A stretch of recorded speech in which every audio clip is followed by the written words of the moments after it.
biñu demee ba si biir chaque weer ma yëkkati xaalis jox ko mais buñu demee ba si biir si la ma benn femme boo xamante ne bu dëkk foofu si la ma interpellé na ma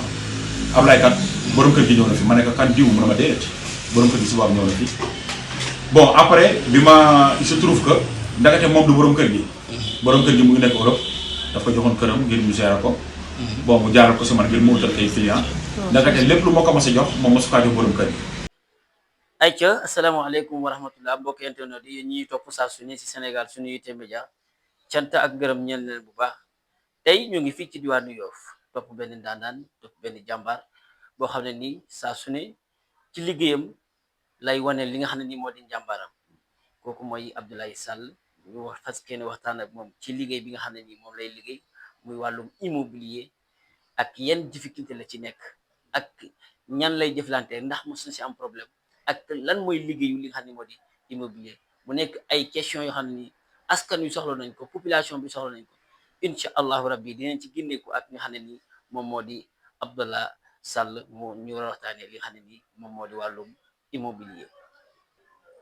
ay ceeb laa ñuy def dara dañuy nuyu ki nga xam ne moo di Cheikh Abdallah ñu ngi lay nuyu. maa ngi lay fay kilifa gi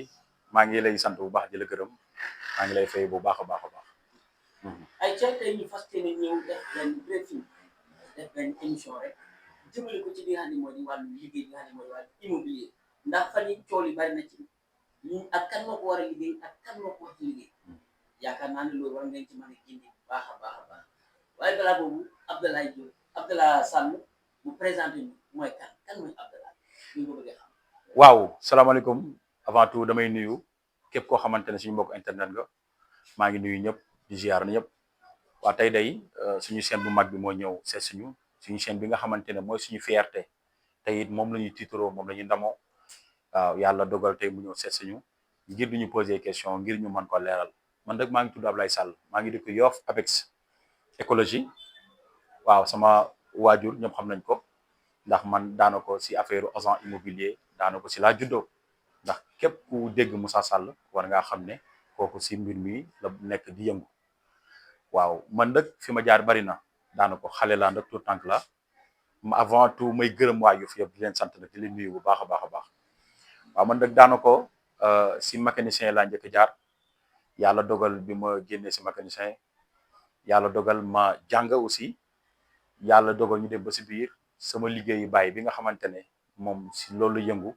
ba keraag ñu si lañ judd si lañ màgg te it man si loolu laa fas yéenee yëngu incha allah xor bi ngeen mën a satisfaire si li nga xamante ne mooy bëgg-bëggu doomu aadama yi lii daal laa mën a tënk sama parcours si loo xamante ne boo ma ko laajee mën naa la ko wax. ayca mu nekk parcours bu am solo mel ni liggéey bi nga nekk def ni muy wàllu immobilier. sa papa effectivement nekk sa liggéey effectivement. nan nga ko tarbiyoo sa kanam. waaw ni ma ko tarbiyoo mooy sama baay day moom daana ko kon ni ma ko waxee léegi képp ku ko xamul si Yoff dégg nga ko ndax yaakaar naa ne réputation macha allah tey ci tànk yooyu la ñu fas yéenee sàmm ndax moom daana ko si boo dañu tàggat si booram man si booram laa juddoo fa laa màggee fa laa defee lépp daana ko waaw mu tàggat ma si wàllu liggéey bi wax dëgg yàlla li ma si gën a jàngal mooy si lépp looy defaax muy sa client muy koy jaay kër wala koy jaay terrain bu yàlla mu mënti doon doxal sa diggante yax moom yàlla na nekk seen diggante avant tout loolu ma xam ko si moom ma tarbiyee ko si moom te it mu may faral di ma wax na maan Ablaye alalu jàmbur lu si waayam na sant yàlla ça veut dire que muy lépp loo am rek doyul te loolu moom wax dëgg yàlla jël naa ko si moom te it tàggoo naa ko si moom wax dëgg yàlla ba tax tey ma dem ba toll fi ma toll nii wax dëgg yàlla. donc papa daan na wax ne alalu waay lu ci waay am na ko doyul. bu nekk ay kàddu yoo xam ne kàddu yi kilifa la. kàddu yi dafa respecté. dëgg la ndax sa papa. dafa am ay kàddu yoo xam ne nii dégg na la ko ci wàllu li nga xam ne mooy immobilier. wala jox na la ci ay charte yoo xam ne nii noonu la immobilier di doxee. waaw jox na ma si ay charte yoo xamante ne moom la agent immobilier di doxee bon mooy si lépp loo nekk rek da nga ci def ak fulla ak fayda ba pare aussi tamit ak njub aussi surtout loolu njub dafa am solo ba pare na nga fexe ba lépp loo waxtaan ak sa client wala lépp loo waxtaan ak koy jëflanteel muy ak ku mu mënti doon na doon kaddu dëgg ba pare sa rendez-vous de ko respecté parce que nit fa la lay nawee ba pare aussi tamit si lépp looy wan doomu aadama na fekk mu doon lu wóor na fekk mu doon loo xamante ne da nga ko maîtriser loolu aussi tamit jàngal na ma ko si loo xamante ne man loolu découvrir naa ko si moom bari na nag waaye si loolu rek laa ko mën a tënkee. lan mooy agent immobilier. agent immobilier mooy koo xamante ne day yëngu si affaire vente affaire location waaw bari na daal lu muy wëndu. vente comme vente. waaw vente mooy da ngay jaay kër xam nga da ngay louer ay kër xam nga terrain maison à démolir waaw yooyu yëpp daal agence immobilier daf koo tënk si boppam wax dëgg yàlla waaw loolu laa si mën a tënk. kan ban nit moo war a def li nga xam ne mooy agent immobilier. waaw nit ki war a def agent immobilier mooy ki nga xamante ne yàlla dénk na ko si li nga xamante ne moom la loi wax mu jaar fa parce que loi dafa am nu mu tënki agent immobilier muy da nga war a am ay këyit yoo xamante ne agent loi daf lay reconnaître pour bu ko defee nga mën a fësal sa bopp si agent immobilier parce que man parfois dama si gis ñoo ay këyitu agent loi reconnaître leen ba pare dañuy déclarer seen bopp agent immobilier te loolu wax dëgg yàlla loolu loi bu la jàppee day teg sa kaw daan te loolu wax dëgg yàlla gars yi nañ ko éviter bu baax a baax a baax mais agent immobilier daal pour nga tënk ko mooy loo xamante ne loi daf lay reconnaître pour wan ne la yow agent immobilier nga te loolu dafa am yoon bu mu laaj ab ay këyit yu mu laaj te foog nga yor ko ngeen mën koo représenter c'est ça. ci nan la yoon mën a tënkee yow da nga doon li nga xam ne moo di agent immobilier ak yan këyit ak yan këyit ngay parce que dëkk bi tey dafa bëri loolu li ñuy wax courtage ak li nga xam ne moo di agent immobilier lan mooy seen différence. d'accord courtage agent immobilier li seen différence encore une fois moo waxaat la ko mooy koo xamante ne loi daf koo reconnaître ak koo xamante ne loi reconnaître ko mu ngi mel ni tey benn gardien wala koo xamante ne dawal sareet xëy gis ku yor benn appartement mu loué ko xam nga léegi nag képp ku yor appartement si koñ bi rek nga gis ko mu ñëw laaj ko dem jëli client andi kooku courtier la kooku dafa doon nit koo xamante ne loi reconnaître ko dara reconnaître ko waaw mais juste moom commission am lay daw mais ki nga xamante ne loi moom la reconnaître mooy ki nga xamante ne dafa yor ay këyit yoo xamante ne ni yaa registre commerce bari na yoo xamante ne da koy war a yor ngir mën koo fësal ngir ñëpp mën a xam ne yow kat si li nga yor nii loi reconnaître na la te lu leer la lu dëggu la pour ëllëg aussi tamit situation bu mën a am ki nga xamante ne moom nga ko séqal mu xam ne kii kat du courtier boo xamante ne courtier bu simple la wala courtier boo xamante ne moo loolu te ñi nga xamante ne ñoo yor seen kër yi ñi ñuy gën a jox confiance mooy agent immobilier yi dañu gën a jox confiance booy xool ba xool parce que loolu li koy waral mooy agence immobilier tey même si que sax moment borom kër gi bu ñu amee problème borom kër gi dina am fenn fu mu mën a taxawee wéeru pour mën a wax ne kat man kat agent immobilier laa jox lii ak lii ak lii mais bu dee courtier fi nga ko mën a poursuivre du bari da ngay dem gendarmerie Foire exemple comme ñu Yoff gi njëkk foofu ngay dem plainte wala tout ça mais daal liggéey daal boo koy dénk koo xamante ne loi reconnaître na ko te it wóor na te it leer na waaw yaakaar naa loolu la. yaakaar naa ne loolu nekk na ay kàddu yoo xam ne kàddu yu am solo la. merci beaucoup. ayca ba tey ñu ngi continuer ci li nga xam ne moo di wàllu courtage. li nga xam ne moo di immobilier comme ni nga ko expliqué ak li nga xam ne moo di courtage bokk ni ci état reconnaître ak ci état reconnaître. effectivement mooy ki nga xam ne ni dafa dem rek laajte kër naan. effectivement kii nag dafa am ci ay charte yu muy tënk. donc immobilier. liggéeyam nan la koy doxalee. kër yi da koy tabax. moom ci xaalis boppam. ñëw joxe ko. wala dafa am ñuy tabax kër ñëw saisir la ne la kër gi dafa naa ko lii laa koy jox. nan la liggéey. waaw agent immobilier ni muy demee mooy dafa yomb parce que nit ku nekk nag ni ngay façon bi ngay liggéeyee am na ñoo xamante ne ñoom seen agent immobilier ñi ñuy préféré mooy dañuy dem jënd terrain tabax ko loué ko wala am na ñoo xamante ne dañuy jënd terrain tabax ko jaayaat ko pour am si bénéfice loolu yëpp si mbiru agent immobilier la bokk am na ñoo xamante ne nag dañuy fekk kër ñu waxtaan ak borom kër gi dañ la bëgg a yoral sa kër expliqué yow borom kër gi nga am confiance jël kër gi jox leen bu ko defee ñoom ñu yoral la sa kër chaque weer ñu yëkkati xaalis bi wàññi ko ba mat jox la yow nga jox leen seen pourcentage am na ñoo xamante ne noonu la ñuy liggéeyee agent immobilier yi dafa bëri ay pàcc dafa bëri ku nekk ak ni nga façon bi ngay liggéeyee mais daal lu si mënti am rek bépp agent boo gis moom day jéem a xool bénéfice am que fu muy gën a mën a baree pour mu dem fa am na ñoo xamante ne dem jënd terrain tabax ko jaayaat ko moo leen di gënal am na ñoo xamante ne jënd terrain tabax ko loué ko moo leen di gënal am na ñoo xamante ne aussi ñu yor ay kër yu bari di si am pourcentage moo leen di gënal waaw ku si nekk ak limite bi nga xamante ne yow foofu nga bëgg a yem waaw mais bu fekkee bëgg nga développé bu baax a baax yaakaar naa ne war ngaa war a mën a sóor voilà c'est allé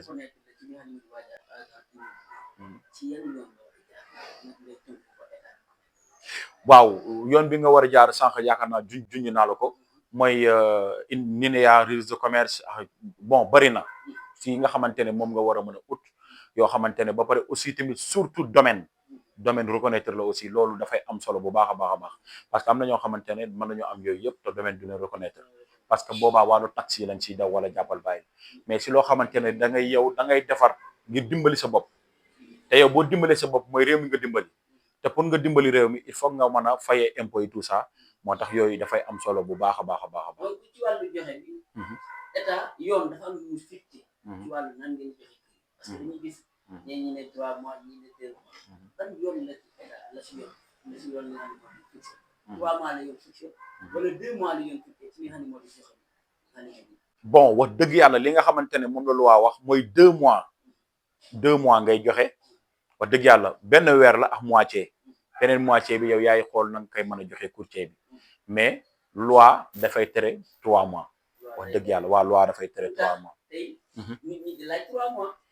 waaw même agent immobilier yi yaa ngi koy wax sax ñoom dañuy laaj 3 mois pourquoi loolu état yor état aay ko ba pare yéen ngeen ciy tënku. waaw am nga olof Ndiaye dane benn sac pomiteer yàq na ko parfois di nga gis ñoo xamante ne ñoom si loi la ñuy dox li loi wax ñoom moom la ñuy def mais am na ñoo xamante ne ñoom sens contraire la ñuy def dañuy def loo xamante ne loi daf koy tere mais li waral loolu laa lay wax d'accord li waral loolu mooy parfois man dama koy jox borom kër yi tey agent immobilier mën naa ñëw yor sa kër yow nga war a ñëw jël benn weer agence immobilier jël moitié jox ko courtier bi mais yow da ngay préférer ne ko non man 2 mois lay jël yoo xamante ne man maa koy moom gaa 2 mois yi sax moomu ko parce que client bi nga xamante ne mooy ñëw si benn bi si la ñuy def état des lieux benn bu la neexee nga tëdd ko bu la neexee ñu delloo la ko yaakaar naa loi loolu la wax alors léegi moom borom kër gi bu fekkoon ne nangu naa jël benn weer bu boobaa agence bi dina mën a d'accord ne benn dina jël xaaju weer bi mën kaa jox courtier bi mais borom kër yi parfois ñoom ñooy bañ loolu ñoom ñooy nangu engagé que li nga xamante ne mooy 2 mois yi mais même si que borom kër bu engagé 2 mois yow amoo droit teggi li nga xamante ne mooy yoon parce que këyit yi nga yor këyit yooyu noonu moom la borom kër gi jox moom la kii bi jox loi bi moom la jox ba tax borom kër gi am si yow confiance te yaakaar naa ne li nga xamante ne moom la loi jox ba nit man am si yow confiance da nga war a delloo loi li nga xamante ne moom la mu mën see gagné li nga xamante ne mooy mbiram mooy saay bu fayee ko mooy xaalis bi nga xamante ne moom la moom si kër gi léegi day préféré jël si li nga xamante ne mooy pourcentage am te pourcentage am boobu noonu moom moo koy may ba tax mu mën see wéeru mën a am si loo xamante ne da koy sukkandiku wala nit bu génnee si li nga xamante ne mooy commission bi si lay mën a sukkandiku ngir suma beneen avantage boo xamante ne di nga ko war a mën a def parce que leneen loo fi def rek mën ngaa xeeblu sa bopp te loolu moom dara jaru ko man. commission bi nan lay def. waaw commission bi ni muy demee mooy kon sànq li ma la junj léegi rek commission bi ni muy demee mooy borom kër gi part bi boobu la moom tey bu fekkee am na courtier moom la koy séddool bu fekkee amul courtier moom commission bi nga xamante ne moom la ndaw si di joxe muy 2 mois yi xaaj bi moom lay moom waaw loolu mooy commission mooy li nga xamante ne agence bi moo ko moom. donc ki nga xam ne moo di mbokki internet yi yéen ñi ñuy topp saa su ne ñu ngi fii ci diwaanu Yoff APEXI jàkkaarloog ndaanaan bi nga xam ne nii ci wàllu immobilier lay liggéey wàllu joxe kër ak li nga xam ne nii moom moo di louage appartement wala louage chambre. donc dama dégg gars yi naan louage chambre 1 semaine 2 semaines 2 semaines wala benn fan loolu lu ko waral lan mu waral. louage chambre meublé wala. waaw moo xam meublé la. d'accord moo xam chambre da ngay loué benn ndaw ku ndaw bu ñu waree am benn suuf wala lu waral. d'accord appartement vide kenn du ko loué benn jour appartement vide kenn du ko loué 2 jours appartement vide par weer lañ koy loué parce que contrat bi nga xamante ne moom la loi wax loolu moo waral appartement kenn du ko loué benn jour kenn du ko loué ñaari jours mais appartement meublé loolu mën nga kaa loué benn jour 24 heures mën nga koo loué ñaari jours ba weer. appartement meublé mooy koo xamante ne dafa jël appartement vide occupé ko def si laal armoire et tout ça bépp matériel bu war a dem si kër mu def ko si ba pare di ko loué journée am na ñuy loué journée 10 000 am na ñuy loué journée 25 000 ça dépend si catégorie am na ñuy jël benn chambre salle def ko meublé studio am na ñuy jël 3 chambres salon def ko meublé loolu yëpp dafa am ay pàcc yoo xamante ne dañ koy kii mais côté boobu am naa lu mu si bëgg a leeral mooy ñi nga xamante ne dañuy yëngu si wàllu meublé dafa am benn loi boo xamante ne dafa tënk si wàllu meublé boo ko da nga war a dem si loi encore une fois damay delluwaat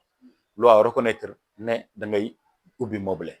parce que dama leen expliquer risques yi nga xamante ne moo si nekk risques yi si nekk mooy dafa am benn histoire bu may nettali boo xamante ne saa yi bu ma gisee kenn ubbi meublé loolaa koy mën a nettali ngir moom mu mën a dem si li nga xamante ne mooy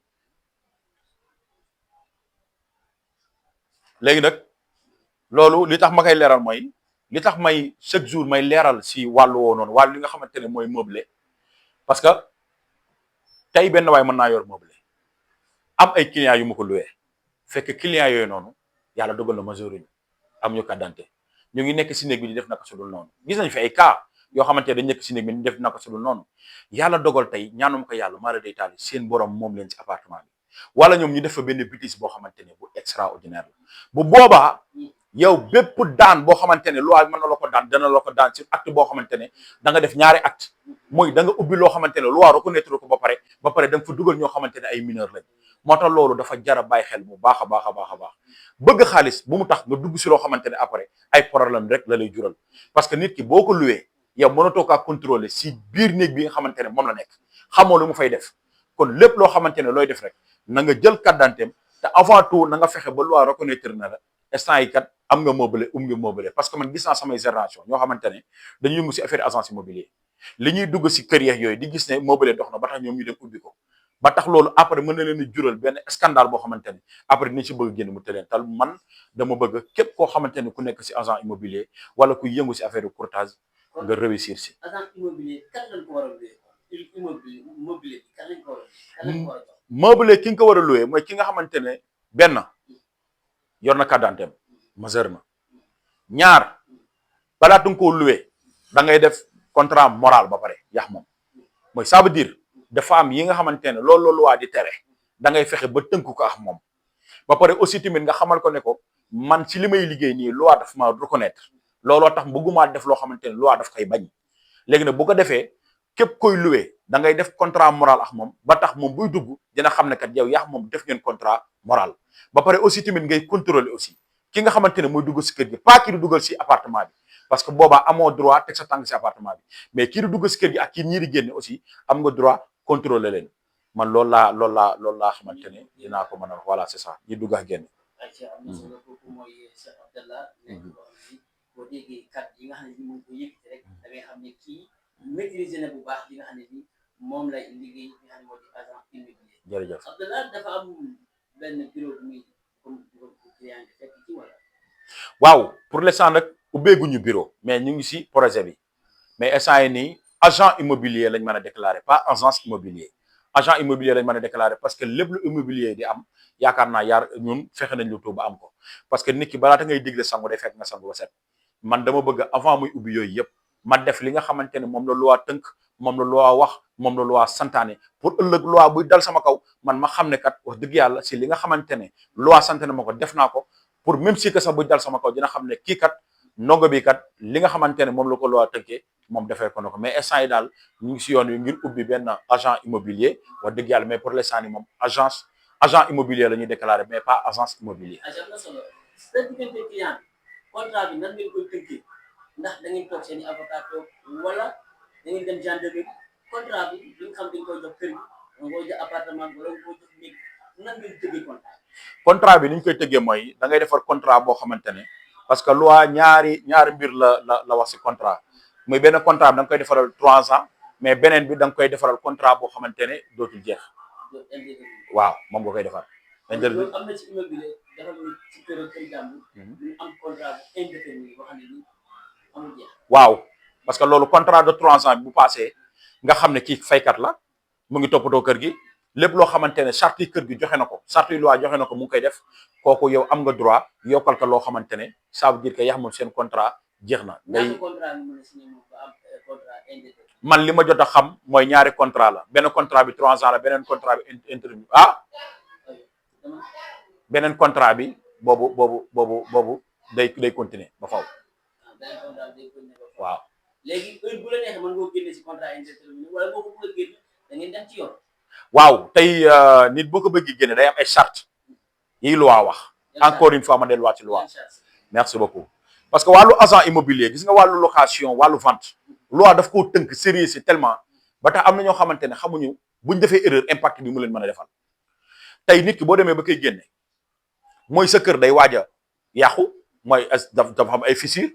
wala nga am famille boo xamante ne dañ nekk Europe exemple wala ñu nekk feneen war a ñëw pour nekk si appartement bi wala aussi tamit bon yaakaar naa ne ñaar yooyu laa si joto xam bu dee am na leneen amaana ñi nga xamante ne mooy commentaire yi dinañ ma ko wax alors si yooyu nga si mën a wékku pour loo xamante ne da nga koy war a génne mais tëb rek ne nit ki da nga war a génne loolu loi daf koy tere. léegi bu koy génne da ngay xëy na ko tey da nga war a génn wala da nga koy jox benn tere. waaw bu fekkee da nga ko war a génne da nga koy jox benn sommation boo xamante ne 6 mois lay doon boobu bu jeexee bu fekkee nanguut a génne da ngay dem jële huissier muy il faut que mu leer nit amul droit di génn doomu aadama dem di jàkkaarloo moom di wax kooku di delloo loolu c'est pas normal. loi dafa teg fu nekk doomu aadama foo xamante ne foofu lay matale mbiram muy avocat muy juge muy ki nga xamante ne mooy huissier nag moom fi ñu ko teg mooy ki nga xamante ne mooy mooy war a génne ñi nga xamante ne ñoom ñoo luwee si kër gi. voilà da ngay dem bind huissier bi ñëw def constat bu defee constat ba pare ñëw dem tribunal def roulement bi et tout ça ñëw jox ko li nga xamante ne mooy rendez-vous bi ñoom ñu dem tribunal. bu demee waaw am nga Sénégal moom li nga xamante ne ki nga xamante ne moom moo luwee amul droit tëdd 2 mois benn weer rek la war a tëdd beneen weer bi moom lañu war a def état des lieux mais ñu bëri duñ def loolu ñu bëri tey boo leen waxee ñu génne ñoom dañuy préférer tëdd 2 mois plus sax encore mën nañu tëdd beneen 3e mois kon kooku yaakaar naa bu fekkee tëdd na ñaari mois yëpp yow doo ko mën a delloo dara sens contraire lay doon parce que moom moo lay amee c'est que loolu mooy lii si garaaw mais bu fekkee ne lii nga xamante ne moom la loi wax mooy bu demee bay génne amelu la dara da nga ko war a delloo benn weer bu fekkee tudd ko beneen weer bi nga def si état des lieux li nga xamante ne moom la yàq si kër gi nga tiidi ko si li nga xamante ne yàq ko si nag nga am ngoru delloo ko li nga xamante ne mooy yëfam. donc bu fekkee ne. ay ca ba tey dañuy continuer ci wàllum génne ki nga xam ne moo di client bi ndax boo koy génne ñi nga xam ne laaj nañu 3 mois kooku bu demee ci yoon nan lay def. waaw 3 mois amoo droit laaj ko encore une fois ma waxaat ko sànq wax naa ko booy dugg si yoon 2 mois nga war a joxe waroo laaj 3 mois même si que ñi nga xamante ne ñoo laaj 3 mois 2 mois yi pour borom kër gi la mooy yow boo demee bay génne li nga xamante ne moom ngay tëdd li nga xamante ne moom la delloo 3e mois bi mooy pour courtier bi wala pour agence bi loolu moom du bokk si mbir mi mais tey boo demee bay génne yow waroo laajte bu la neexee weer wi da nga koy tëdd bu la neexee beneen weer dañ la koy delloo moment yooyu am nga droit laaj ça dépend yu yaay choisir bu la neexee nga ne ko mais nag day fekk ne avant weer wi nga xamante ne moom ngay génne balaatu moo ñëw da nga koy teel a yëgal borom kër gi man kat man lay fay weer wi mais xam naa ne weer wi di ñëw damay génne borom kër gi na la kon d'accord da nga koy fay wala da nga koy tëdd mu ne man kat dama koy tëdd nga ne ko da nga koy tëdd mais beneen weer dañ ci def état des lieux bu ci defee état des lieux ba pare waaw bu ci defee état des lieux ba pare après bu ko defee yow nga mën a génn dem noonu lay demee. donc yéen ban problème ngeen di am ak ñi nga xam ne moo di ñi ngeen di ndax mos ci jàppante ngeen ay problème. waaw man mii damay jël sama bopp exemple mës naa loué benn dame mais dafa yàq kër gi wax dëgg yàlla yàq na kër gi ba pare aussi amel na ma 1 million et quelque ba pare plaintement waa dafa amal lu ne si loo xamante ne juste rek dama ne ko kon ko mënatoo fay yàlla dogal na amel nga fi 4 mois léegi li gën mooy nga dem dama lay jéggal yenn 4 mois yi mais moom après mu indil ma loo xamante ne daal lu yàlla xam doy na waa dem si yoon et tout ça di pour jaay doole yooyu mais loi ñëpp la fi nekkal mais côté boobu man si leeral am na ñu bëri ñoo xamante ne dañuy jëngu si affaire de location mais comprendre luñu wàllu li nga xamante ne mooy location gendarmerie foire exemple wala gendarmerie du moom moo koy toppatoo loolu li koy toppatoo mooy tribunal mooy mën a atte si ñoo xamante ne waa du tribunal. waaw xam nga affaire location moom di nga daje ku ne di nga daje ku baax di nga daje ku am problème di nga daje koo xamante ne ay jafe-jafe lay am mooy fees si bopp bi ba tax mu réactionné noo xamante ne mais yooyu ñëpp da nga leen di comprendre da ngay xam ne nit boo demee ba sóobu si benn liggéey préparel pour daj lu ne wax dëgg yàlla man kaa yi ma si dajal bari na lool waaye métier mi dafa am benn mbir bu mu laaj muy mbir moo xamante ne lu loo xam wax ko loo sentir wax ko ku la saaga nga bàyyi mu sedd ku la xas bàyyil mu sedd loolu yëpp parce que métier mi risque yi mu laaj dafa bari mais boo paree pour dugg si dëkk si métier mi moom pareel pour engager man loolu laa gëm moo tax yi ma si daj bari na lool waaye nag yooyu yëpp da ngay xam ne métier moo xamante ne yaa ko tànnal sa bopp te it pareel aussi tamit pour engager lépp mooy bépp critique bu mu mënti doon pareel pour engager ko loolu la. liggéey bi yow ak say clients yi ngay jëflante borom kër gi wala clients yi ngay luye. waaw loolu moom question la boo xamante ne bu diis la si man waaye xolo xaq wala kaanamu ran gémmiñ bokkul doy rek day wax safaan parfois di nga gis loolu naqari loolu si borom kër yi parce que man arrivé na ma si loo xamante ne interview bi li tam moo am solo mooy da ngay waxee si paaru ñi nga xamante ne amuñu occasion bi parfois da ngay gis borom kër dafa ma mas a arrivé borom kër fekk ma toog du sax borom kër ne ma kër gi man maa ko moom bàyyi ma gérer kër gi ma jël mois yëpp parce que kër gi 3 chambres sonore la ma loué ko par appartement par chambre ma jël mois yi jox ko ki nga xamante ne moo waxoon ne moom mooy borom kër gi alors biñ demee ba si biir chaque weer ma yëkkati xaalis jox ko mais buñ demee ba si biir si la ma benn femme boo xamante ne bu dëkk foofu si la ma interpellé na ma Ablaye kat borom kër gi ñëw na fi ma ne ko kan diw mu ne ma déedéet borom kër gi si boobu ñëw na fi bon après bi ma il se trouve que ndakate moom du borom kër gi borom kër gi mu ngi nekk Europe daf ko joxoon këram ngir mu gérer ko bon mu jaaral ko si man ngir mu utal kay client lépp lu ma ko mas a jox moom mosu kaa jox borom kër gi bon ñu dem ba si biir moom ma woo ko ma ne am na lu xew mu ne ma la moo xew ma ne parce que ñi nga xamante ne ñoo dëkk si kër gi dañu ma woo téléphone ne ma borom kër gi dafa jaar ma yaakaar ne yow yaay borom kër gi mu ne ma non kooku dafa santé woon surtout am ay détails yu muy expliqué dama daal kon lii gën nañ xool luñ def bu ko defee bon nga waxtaan ak ñoom quoi ñoom moom ak borom kër gi ay mbokk lañ ñoom ñu gérer ko seen biir léegi problème bi fu mu nekkee mooy loolu dama koy wax pour ñi nga xamante ne ñooy yor kër pour ñu bàyyi ko xel problème bi fu mu nekkee mooy man mi nga xamante ne maa dugal ñi nga xamante ne ñoom ñoo nekk si kër gi maa leen signé contrat maa leen defal décharge chaque weer kon ça veut dire que ñoom xamuñu borom kër gi man lañ xam léegi ñooñu tey ñu war a génne man kan laa war a laaj xaalis bi du moom mi nga xamante ne moo ma joxoon kër gi ndax moom laa jox seen 2 mois bi ma demee ma ko laaj mu ne ma non ñoom lañ tëdd seen 2 mois yoon may na leen am nañ droit tëdd am nañ droit ñu bañ koo tëdd ñu tëdd benn weer ñu delloo leen ko mais moom nee na du leen delloo beneen weer bi ñoom ñu bëgg a def plainte collectif ngir bëgg maa plainte man moom mu bëgg a daw dem tukki pour bàyyi ma fi alors bàyyi ma fay problème yi mais par la suite man lijjanti naa ko si loo xamante ne tey su ma amuloon full baa aw ma fayda baa xaw ma li nga xamante ne moom lay posé si liggéey bii ma xamante ne si laa nekk tey koo xamante ne jubluwul si dara dul yàqal ma kooku man mën naa ko bàyyi mu yàqal ma si loo xamante ne ëllëg client bi mën naa dem feneen ne agence bi kat moom lii la ma def loolu la ma def te or kenn demeewul noonu mais yàlla dogal na ñi nga xamante ne ñoom laa luwee ñu doon ñoo xamante ne ñu am xel lañ te it ñoo xamante ne ñu ma comprendre lañ ba tax yàlla dogal na mbir mi jàll na si jàmm ak salaam mais loolu dama koy wax ngir ëllëg ñeneen ñu mën a bàyyi xel risque yu mel noonu man la leen arrivé kon man ni mu arrivé si ñoo xamante ne xamuñu valeur doomu aadama xamuñu valeur nit xamuñu xale boo xamante ne dafa jóg ngir liggéey te yàlla tax waaw. tey émission bi boo amoon loo ci doon yokk wala nga am loo xam ne bëgg ko wax. waaw li ma si yokk mooy sant ki nga xamante ne moom mooy borom émission bi sant gërëm ñi nga xamante ne ñoom ñoo waa internet yi aussi tamit sant gërëm waa Yoff Ngaparou gi ma juddoo sant naa Mengeen Ndangaañ Daagu Daan Tongoor fépp foo xamante ne fu waa Yoff nekk si àdduna ba si ñëw ba si waa bitim réew aussi ñi ma am confiance di ma contact ngir ma jaay leen seen i kër wala ma utal leen ay kër ñooñu tamit maa leen di sant bu baax di leen gërëm di sant daal képp koo xamante ne yaa ngi nekk Sénégal maa ngi lay sant bu baax di la gërëm di delluwaat sant sama soxna